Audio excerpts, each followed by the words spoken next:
To quote the late great Tom Petty, we are free falling in Minnesota as the Vikings dropped their second consecutive game.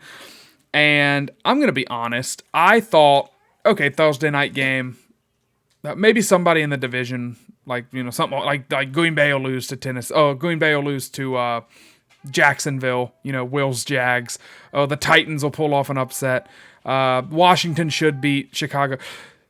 No, Washington did beat Chicago. We all expected that not to happen in the way that it did. That was a crazy finish to that game. But no, the Lions put the absolute smack down on Tennessee, and Green Bay, without Jordan Love, still, just pulled out the win. And so here the Vikings sit in third place now, technically, with bye weeks and stuff. It gets a little messy, but I don't know, man. We got to start winning some games. Will, pleasure as always to have you in. What are you thinking? Well, I was clearly channeling my inner Sean McVay today in honor of the Rams beating the Vikings with my Atlas headset look. So it always irritates me that he doesn't wear a hat and he has to have his little puff of hair just kind of poofing. Little unicorn action. Anyway, one thing that I'm just going to jump right into some feels bad, a takeaway that I had from the weekend. Part of me thinks, Jordan, the Packers offense is harder to stop with Malik Willis at quarterback. And it's not because he's better than Jordan Love, but I think it's because he provides this element that the defense has to account for him as a runner as well. And obviously, Jordan Love's passing ability is far superior to what Malik Willis can do. I mean, they clearly didn't really trust him throwing other than maybe that one throw down the stretch with about a minute left that iced the game. But other than that, it just felt like, and maybe it's a game plan thing, maybe it's because Jacksonville had no plan of facing Malik Willis, and so they had nothing prepared for him, but the Green Bay running game seemed to just take off once he got into the game. And I believe they were trailing when he entered, and they ended up building a 10-point lead, which they ended up, they had to still drive down the field and get the game-winning field goal after Jacksonville tied it. But I don't know, watching that game, I had no sense of, Jacksonville's going to come back because the offense can't move the ball for Green Bay. It definitely felt like the running game got a step better. So I don't know what your thoughts are on that. That was sort of my armchair assessment while I was watching my hapless Jags lose another game.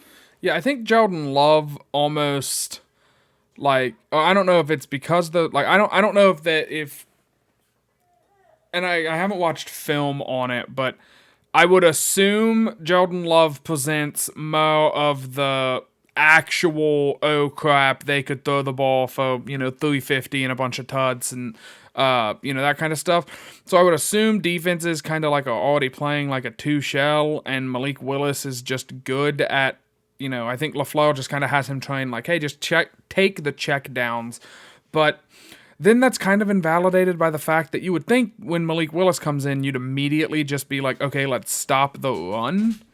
And so they would bring guys into the box. I have no idea, but it is crazy how they do seem to look consistent with Malik Willis and a little bit inconsistent with Jordan Love at the helm. And some of that is Jordan Love's, let's call it questionable decision-making. But feels good, feels bad. I've got one feels good this week that I really just want to hammer as hard as I can.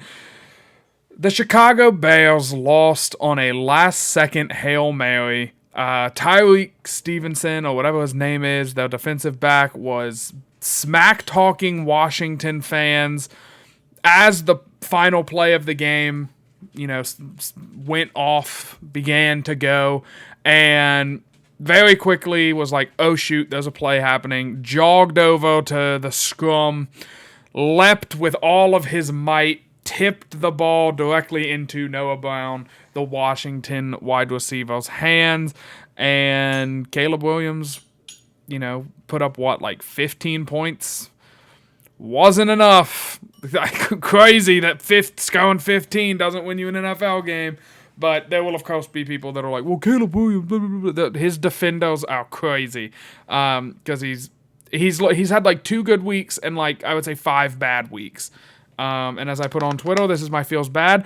I drafted DJ Moore relatively highly in fantasy football, thinking, okay, if Caleb Williams, even if he's not good, DJ Moore is kind of bulletproof at this point. You know, he's going to get a lot of action. Nope, they throw it to him like 3 times a game, and 2 of those throws are overthrows 20 yards out of bounds by Caleb Williams. So absolutely terrible draft pick. And if I would have started Keon Coleman over him, I probably win this week in fantasy, but instead I'm going to end up losing by like 12 points because DJ Moore put up like a whopping 3.5 points or something like that. So there you go. That was my feels good, feels bad. It honestly wasn't a great weekend for us Vikings fans.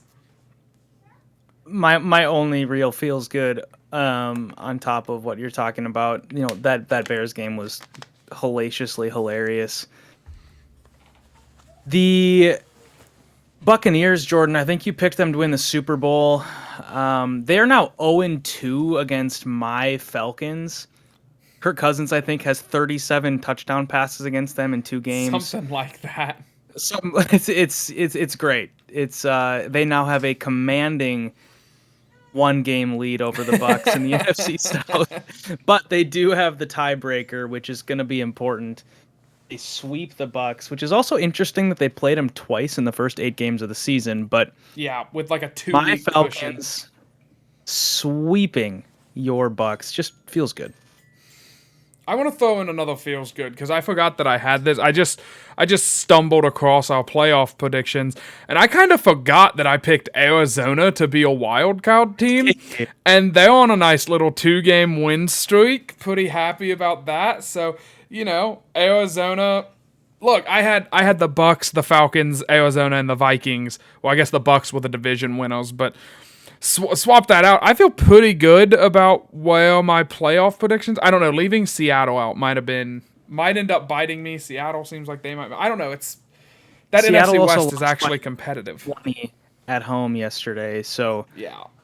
they were getting killed the whole way against Buffalo. That NFC West is wild though. Everybody's within half a game of each other. It's 3 teams at 4-4, and then the Rams at 3-4, which about 2 weeks ago, my Rams to the NFC Championship game pick looked horrible, and now it still doesn't look great, but it looks a lot less bad because they're only a half game out of first, and in a lot of ways, everybody in that division controls their own destiny. So yeah, and let's get into this Rams Vikings game, right? And I told people I work with and my family and talking about it before the game and stuff, I was like, I just kind of am starting to get a feeling that this game is going to not go well for the Vikings. Like, I don't know, like Kupp and Nakua both going to be playing. That really hasn't been a thing. And so everyone's been like, oh, Matt Stafford's having a bad season. And it's like, yeah, he's throwing the ball to Tutu Atwell. So maybe when he gets his 2 like elite wide receivers back, the offense will change dynamic. I don't know. It was kind of crazy that the Vikings were unable to generate a pass rush, and that's what I just want to complain about that. So, we're about 9 minutes into the show right now. Let's complain about the lack of a pass rush for the next 20 minutes, and then we'll call it an episode. All right, sound good? Because that's inexcusable. You have so much money and a high draft pick invested in the position. How are we unable to even? I think we had like 3 pressures on Stafford in the entire game. That's unacceptable. I don't know why the blitzes weren't getting home. I don't know why. Just sending Farrell with Grenard and Ginkel. Oh, maybe Dallas Turner. That should be enough, but it just doesn't seem to be. Will, what is your take on the lack of a pass rush in Minnesota? Yeah, it's a little bit befuddling, and you can't even use their legs might be tired excuse, because it's like, well, the Rams had to play on Sunday too. So it's not like this short week thing can be the excuse to that. And my other thought too that was frustrating is it didn't feel like the Rams were just getting the ball out quick. there was a lot of developing routes downfield. Like the throw that sort of iced the game down the stretch was basically like a out and up route by Cooper Cup on like a 3rd and 12 or something. Like it was one of those scenarios where like you can't just hope and pray that you're going to get the ball out quick to beat the pass rush. The Vikings just weren't getting it much of anything, and when they did get much of anything, that one that sticks out in my brain is when Harrison Phillips basically got you know limboed by Matthew Stafford, and it should have been a sack, but it ended up being a touchdown.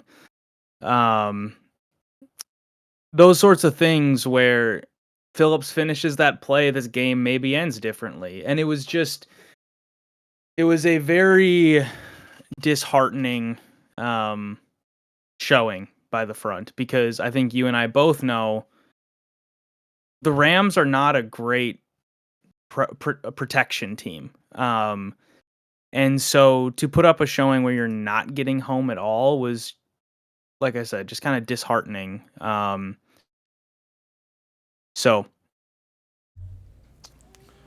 What was you can't even, yeah, go ahead.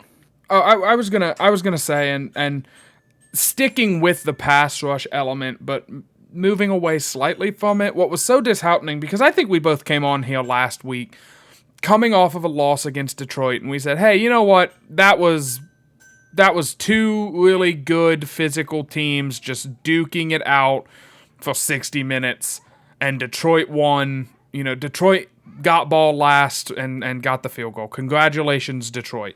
We Yep. felt like we were a play or two away. In this game, we were getting penalized constantly, which, like, I'm not gonna say the officiating determined the outcome of the game. Okay, I do think that there were some questionable calls, and then obviously the face mask at the end. Look, man, I'm not gonna act like, oh my gosh, they will. It's not like we were in field goal range when that happened, and we were down two. Like it turned. We still needed to go 97 yards. I mean, let's not complain about it. But what is disheartening to me about this Rams game? It's the first time this season, I would say, the Vikings looked not good, in my opinion. And I don't, maybe I think the way I quantify that is by saying they didn't look like they wanted to punch the Rams in the mouth. Every game this season, it has been the Vikings come out and they seem like they have all the momentum from Rip. They have all of the violence and the nastiness and all that stuff from Rip. And against Detroit, I think they still had it, but Detroit is also a violent, team, plays that way. And against the Rams, it just looked like the Vikings were just lethargic almost. And I don't know. I mean, look, ultimately, and I'm not going to sit here and call for anybody's job at 5-2, but ultimately that's Kevin O'Connell, that's Brian Flores, and I mean, you could even point out that's partially, like Harrison Smith and Harrison Phillips and some like the veteran leadership locker room guys. Just not a great showing. I'm glad we get this mini bye, and I'm honestly anxious that look, and we'll talk about Indy tomorrow for YouTube, later for podcast, but I think we're gonna beat Indy. But now I'm anxious that we're gonna beat Indy by like 6, and it's gonna be another like nail biter. And I know we can't blow everybody out every week. I'm not saying that's what it should be, but I'm afraid we're not going to look like that same. Oh wow, this is a team that could be playing for a Super Bowl type of win, and I want the Vikings to get back to that. So I don't know. Am I making sense? Is this just the ramblings of a madman? I felt the same, and I think the things like all the defensive penalties that led to first downs on 3rd down, no less, all these holdings, pass interference, hands to the face, things that they're avoidable. And like the holding penalty on Byron Murphy basically didn't impact the play, but he was just holding onto his jersey. That's the definition of holding. And there's these things that just, it was either mental lapses or just lack of attention to detail. And like you said, that starts with leadership, both from the coaching staff and on the field. And it felt like the guys that you rely on for that leadership Stephon Gilmore stood out to me as a guy who just felt a step slow, didn't seem to have much oomph to what he was doing out there. And Harrison Smith didn't show up until third or fourth quarter. I forgot he was on the field. And to your point about like lack of physicality, I think it showed in the way that the guys were, other than Justin Jefferson, presenting themselves. They weren't urgent. They weren't playing with emotion. It just sort of felt like there was a level of wanting to get through the game. And now, would I think that if they had won? I don't know, but it felt watching that game like it was a little bit of a lethargic type game. I think honestly part of that is because the Rams don't really have a home field advantage, and so it's just kind of quiet in the Rams stadium all the time. So it never really felt like the game had urgency because the fans Yeah. were never really that loud. They were always just kind of like a general buzz. Um, so I don't think you're off at all. I think there's a lot of truth to that. I don't want to pretend to know why. I don't, because this team has played with urgency all season, and you would imagine that the first game after their first loss would be a chance to play with a ton of urgency. So I'm not going to speculate until this becomes a trend, I guess is what I'm saying. Yeah, and I don't know, maybe part of the I do want to speculate a little bit. Maybe some of it is like, hey, the secondary is chock full of old dudes. I mean, there's a lot of years accumulated in the secondary. Maybe that factors in, you know. I mean, maybe they're going to come back against Indianapolis, and it's like, okay, look, we played against the best team in the NFL. We're calling Detroit the best team in the NFL from now on. Okay, that's what they are. I will give respect where it's due. Is what it is. We played against the best team in the NFL, lost on a walk-off field goal, and then we played against the Rams on a short week and lost we had the ball late with a chance to go down, potentially tie. Kind of went back and forth in a game where it was a short week, a lot of penalties. Like the Byron Murphy one wasn't a penalty. I know he is holding the guy's jersey. He is not impeding the receiver from doing anything. And so it's just like ticky-tack stuff that they were calling in the first half, and then they stopped calling like anything in the second half. Also, this is my new big gripe, and I want to get your opinion on this. Jefferson starts the game off, right? Hot. Like 5 targets and like 6 throws. I mean, just immediately. And as soon as it happened, I said, he will be lucky to have more than a catch or 2 in the second half. Because every time Justin Jefferson has a big first half, he disappears from games. Now, one of 3 things is happening. I'm going to present these to you. I want you to tell me which ones you think it is. Number 1, Justin Jefferson is not good enough to have a full game worth of good football. Number 2, defenses are like quadruple covering him and making the Vikings go away from throwing to him. Number 3, this is my leading one, okay? This is the one I want you to pick. I think Kevin O'Connell gets too cute. He says, "Oh, Jefferson's got 9 catches for 120 yards in the first half. All right, it's time to just use him as a decoy for the rest of the game and really free up those Jalen Naylor talent. We got to get Johnny Munt the ball, baby. Let's free him up with something, And so I think O'Connell gets a little too cute trying to use Jefferson as a chess piece instead of just saying, okay, that's the game plan today, guys. Jefferson can go score 3 touchdowns by himself or go up and down the field 3 times. Let's let him do it. So I don't know. What do you think it is? Or do you think it's something completely different? I think it's a combination of 2 and 3. Because I agree. I think they're and on 3, I would probably put part of the blame on O'Connell and part of the blame on Darnold. Because let me explain why I think it's part of 2 and part of 3. I think the defense, yes, they address maybe more resources towards him, but I also think that's probably more of just they have that plan the whole game. He just That's my beats thing. it. So, I mean, from the first snap of the game, they're gonna have 1.5 to 2.5 guys shading his way, and that doesn't really change just because he's torching you in the first quarter. I think where I put some of the blame on both O'Connell and Darnold is that, like you said, I think there is a little bit of too cuteness. Now, both touchdowns were to non-Justin Jefferson entities. So I guess we can give a little credit where credit is due there. But the thing that drives me, or that drives me to think that Darnold is also at fault here, is that O'Connell has specifically said that every pass play is designed for Justin Jefferson to get the ball. And so he's not only option one, he's probably also option two. So in that regard, is Darnold coming off of him too quick? Or is Darnold not giving him a good enough look? Or is Darnold not selling, the throw to the opposite side of the field when he's supposed to look back to Jefferson? Whatever it might be. I don't think you and I are going to pretend to know film well enough to know what the specific reason is here. But I No, think no, it's no, a no. combination of kind of all those things. Because honestly, I think, if he wanted to, if the Vikings wanted to, Jefferson could, get 15 targets a game and 12 catches. And Those numbers are too so low. Those numbers are too low. yeah. I also do think, though, there is an element of this that I think does need to be talked about. Is I'm curious what your thought is on this.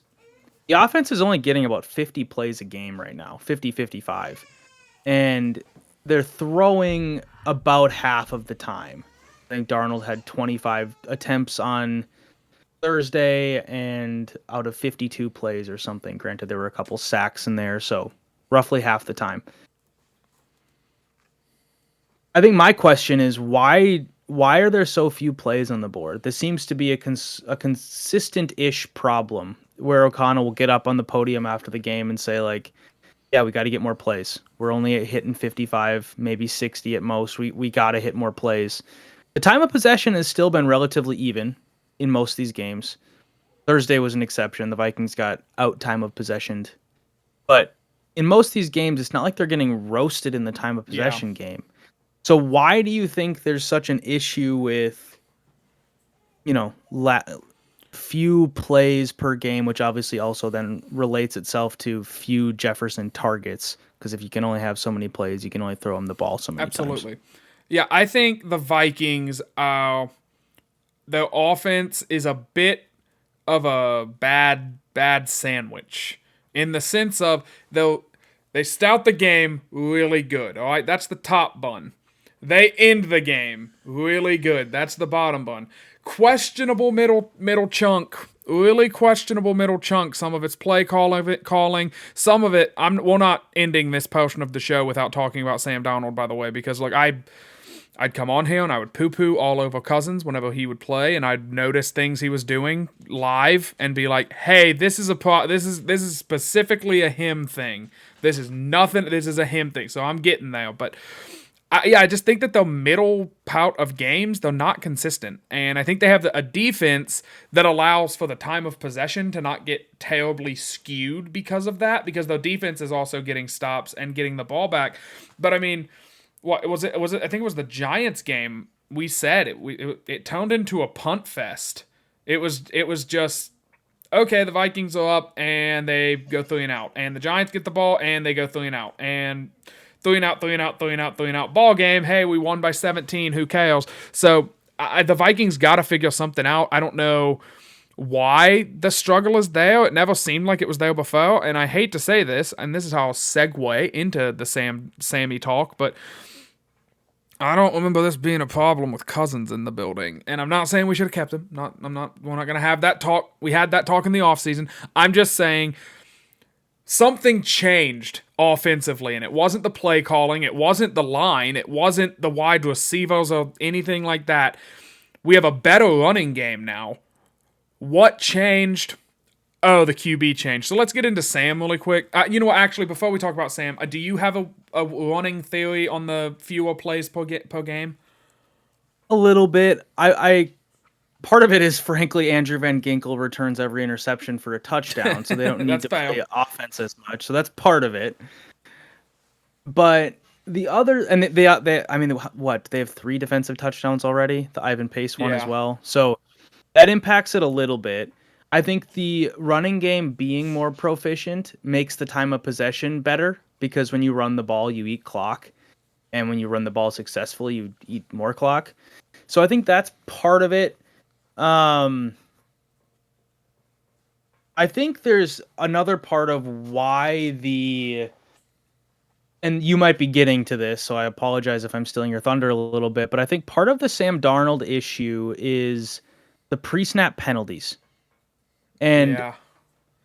someone might say, Will, why are you blaming the quarterback for an offensive lineman false starting? Or why are you blaming the quarterback for Jordan Addison not knowing where to line up?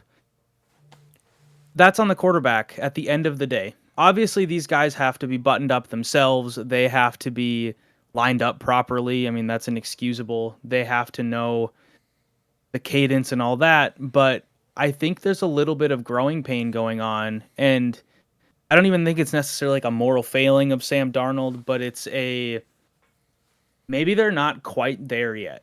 And he might not have full command of everything he needs to have full command of when it comes to articulating the plays, getting it out quickly, getting them to the line quickly, making sure everybody is buttoned up. Because like we were talking about, they have these couple good drives to start the game on Thursday, and then the next two or three drives were just killed by self-inflicted penalties and injury. Yeah. Literally with Christian Darrisaw, which we can get to, but it's just some of these drives are just being nuked by false start, delay of game. Oh man, another holding, and it's before you know it, it's 2nd and 23, and you're just trying to get out of there with a decent field position. And Yeah. so I think that is part of the issue. I don't remember this many pre-snap penalties in recent years. The head coach is the same, the offense is still the same. Personnel is better in some ways, but I think it's the quarterback, maybe the lack of full command. Again, maybe a little bit too broad stroked, maybe a little bit too harsh, but that's kind of what I see. Well, it's the only thing that's changed. I mean, and it's not like every one of these pre-snap penalties is on Blake Brandel, like because he is a change along the offensive line. Like if he gets called for a penalty, it's a hold. So it's nothing that Sam has done. So I do think Sam has that. My beef with Sam is not even the pre-snap stuff. My beef with Sam is, buddy, it's the NFL. You're a 7-year vet. You not figured out that once the clock, 1 Mississippi, 2 Mississippi, 3, okay, someone's about to hit me and something bad's about to happen. I got to get rid of this thing. And I'm not saying you force it into double coverage. We don't have to, go back to old Sam traits. We got to dump it down, at the running back's feet. We got to immediately say, I don't care. And maybe this is an O'Connell thing, but I don't care what Kevin O'Connell says. Read this guy, read this guy, read this guy, read this guy. If you hit 3 seconds, 3.5 seconds, whatever it is, you gotta. Where's Jones? Where is Johnny Munt? Where are my checkdowns? Because I gotta dump this off now. And I love that he hunts. I do. I think that him hunting is part of the reason why the Vikings have had blowout wins and dominant wins this season. But we gotta. He's playing at he's hunting at an 11, and we need to hunt at like a 9 to an 8, and I think that could fix it. So he's got to be a little bit more quick to dump it off, and we've got to get these checkdowns going. And maybe when Hawkinson comes back, some of that will be designed into the play calling, and we'll get to see a little bit more of the checkdown game. But I think we're seeing a happy median, because I do think that one of, the old criticisms was, too many checkdowns. And one of the new criticisms for me now is too few checkdowns. There's a happy median to walk, and Sam needs to find it and look, he's Sam Darnold, man. I mean, he's a bust. We knew that we didn't expect to get this MVP caliber season, and it was fun in, weeks 1 through 5 to talk about, Sam Darnold, MVP, and look at all of his touchdowns, and he's not making mistakes, and blah, blah, blah. It's starting to bite you in the foot when your defense doesn't have its fastball, and the offense needs to be the carrying force for the team, and Sam is holding onto the ball for 5 seconds, and then nothing's open, and instead of taking a check down, of chucking it as hard as he can 5 yards in front of Aaron Jones' feet, he runs backwards. You know, you say you want your running backs getting north and south. You want your QB getting east and west, right? You want him to just buy time and look downfield. He goes backwards 10 yards and gets sacked, and now it's 2nd and 28. The drive's dead. I mean, it's dead now. So, I mean, even the safety play, he drops back, he's in the end zone. He's looking, he's looking, he's looking, he's looking. Blatant face mask that gets missed, but like he was too long, man. Maybe it's O'Connell. Maybe O'Connell's calling too many plays that take way too long to develop. But we gotta we gotta fix it. I mean, the offense needs help.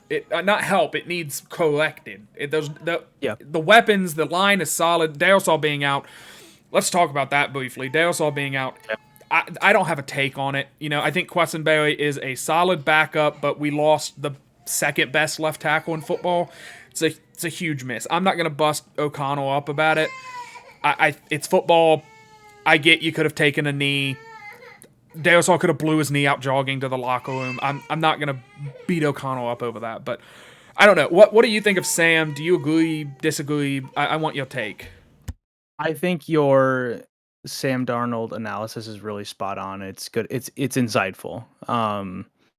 Because it's something that doesn't show up in the stat sheet, at least in the way that people tend to think about quarterback stats. Sacks tend to be placed on the offensive line, at least, in sort of pop culture talk about football. And I mean, I didn't check what the Vikings pressure rate was last year or their sack rate was last year, but it's higher this year than I think it should be. And I think it's probably because Sam Darnold holds onto the ball for too long. So I think it's a insightful take because you can box score hunt and see, well, Darnold's had over 100 passer rating every game but the Jets game, and they won that game, so he's not to blame for this. Sure, to some degree, he's played mostly fine, but I also think, and I've said this, I'm not going to get all into everything, but the MVP talk is way overblown, Oh, yeah. and I think the stats will paint a picture that is misleading. And he has areas that he needs to clean up, and that's a big one. It doesn't show up in his 128 passer rating from Thursday that he took some bad sacks. But it definitely is a killer because when you get sacked for a 12-yard loss, like you said, drive's over. Like, that's it. Yeah. And whether it's first down, second down, or third down, you're just kind of tanked at that point. So one thing I did want to say, and then I think we can probably transition nicely into the Colts game. Absolutely. With Darisaw out, like you said, I don't have anything to add to that. It's a big loss. You can't blame O'Connell. I mean, I would have preferred to take a knee, but also he's aggressive by nature, and they had 2 timeouts, and you want to put up points. And when the Vikings, like you said, have been pinned deep this year, they thrive. So it is what it is. Very unfortunate. He's out for the season. I think he already had surgery. So He did. it's not great. He was playing well, but David Quessenberry hopefully can step up here. There's also some chatter about Walter Rouse, which we don't need to get into that speculation. But the thing I did want to say, sort of as a bleed into the Colts game, and maybe after this, Jordan, we can pause and we can up for the next show. But I do think with Hawkinson officially being activated to take Darisaw's place on the 53-man roster means he's going to play on Sunday unless he gets injured again. And I think something that will help Sam Darnold and this offense is the short passing game will be reintroduced to the offense. It's sort of not been there. It's sort of been Aaron Jones on screens, a few Johnny Munt checkdowns, and then just 12-plus yard throws to Addison and Jefferson. There really hasn't been this short to intermediate passing game in the same way because of the lack of TJ Hawkinson, and hopefully that helps the and that also just helps the offense's efficiency to with more rhythm. Because you and I both know a 2nd and 3 after a 7-yard completion to Hawkinson, that sets up a world of possibilities. So to complement that with the run game, I think will be huge. Yes, I agree. Sorry, I was getting my baby a go-gurt out of the fridge. I heard everything you said though, and I agree with you. It will.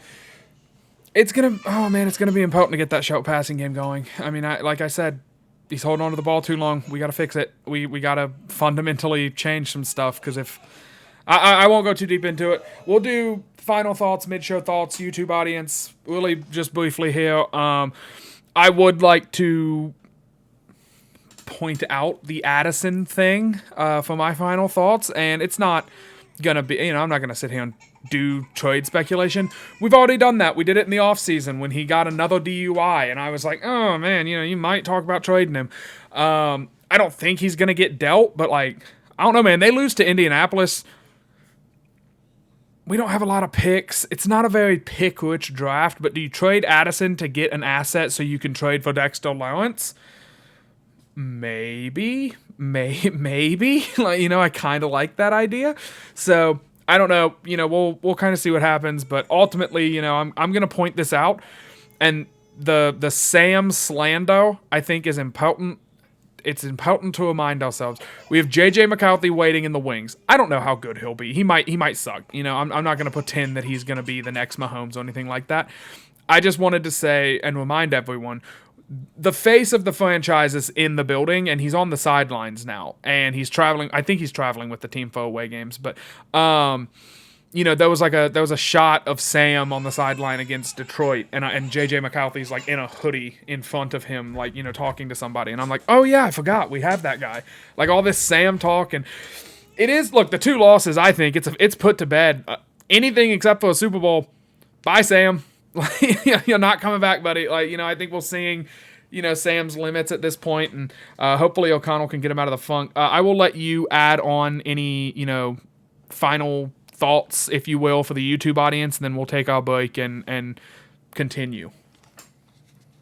Very briefly, I am fully open to trading Jordan Addison. Yeah, I agree. That's where I'm at. We'll be back very soon. We're going to take a very brief break, and we will do a rapid preparation for the Colts. Skol, y'all.